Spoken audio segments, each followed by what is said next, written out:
Hello guys, welcome to my channel. আমি না একটা ছাতা কিনে এনেছি।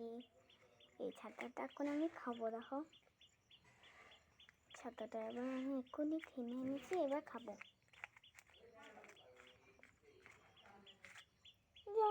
না, কি করবো?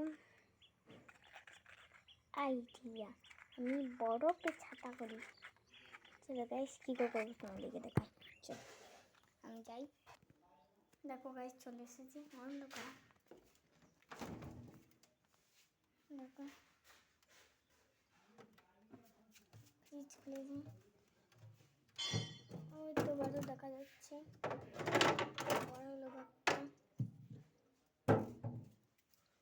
বরফের সেলে নিয়েছি, এবার যাবো।